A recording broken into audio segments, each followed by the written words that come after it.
The story of the Bible begins in a garden where God and humans live together. And the biblical authors want us to see this garden as a type of temple.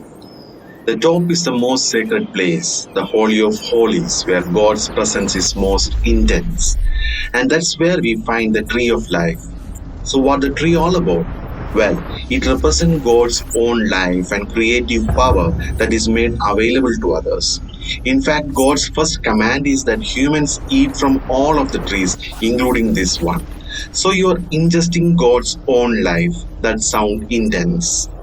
This means transforms the one who eats it, or in the words of the story, it leads to eternal life. Okay, but on the way to the tree of life, the humans have to pass by another tree called the tree of knowing good and bad.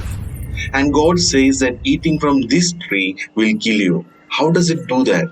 Well, it represents taking the authority to do what is good in your own eyes. When humans do that, it leads to broken relationships, violence, and death. And so here's the thing, both trees look beautiful, but one of them is a false tree of life. And the humans take from this false tree of life and they are exiled from the garden for good.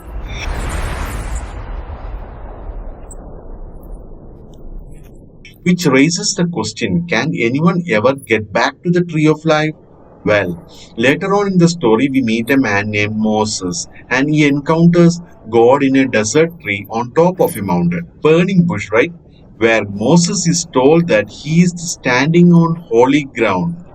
It's a plant on a mount radiating with God's life and power, just like the tree of life. And God tells Moses, bring your people up to this mountain so we can form a partnership. And this partnership will force them to make a choice. Will they follow gods of their own making or receive life from the true God? And in this story, they give their allegiance to an idol. And it's just the first of many. The story goes on to show generation after generation choosing gods of their own making. And these idols were usually placed on tall hills like beautiful trees. But they are false trees of life that leads the people into self destruction, exile, and death. It's like death's grip on us is too strong to resist. Is there any hope? Well, let's turn now to the story of Jesus. He came to announce that God's eternal life was available once again through him. So Jesus thinks of himself as the tree of life. Yes, this is what he meant when he claimed to be the vine that brings God's life into the world. And Jesus invited people to eat from him. He was inviting people to trust him, and he transformed by his life. But Jesus also exposed how corrupt humans are, how much they love false trees of life. And so Jesus presented people with a new choice between life or death. And this time they don't just choose death, they also choose to attack the one who sustains all of life. Jesus is led up to the top of a hill where he dies upon a tree. The cross is the sad and violent result of humanity's desire to do what is good in our own eyes. The tree of life has been overcome by the power of death. Well, it seemed that way, but Jesus said that he was a seed of God's life that would die in the ground but then grow into a plant that would bear much fruit. So, to defeat death, Jesus went through it. And now, this new tree of life stands before us all.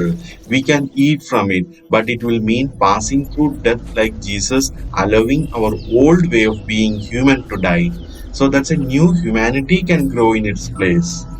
Jesus said that He is the vine, we are his branches. So not only do you eat from this tree, you are invited to become part of it, helping produce its fruit so that his life and love can spread through us to others. And so the story of the Bible ends with a new temple, which is also a new garden with the tree of life is at its center, providing healing and life forever to all who choose to eat from it. Thank you.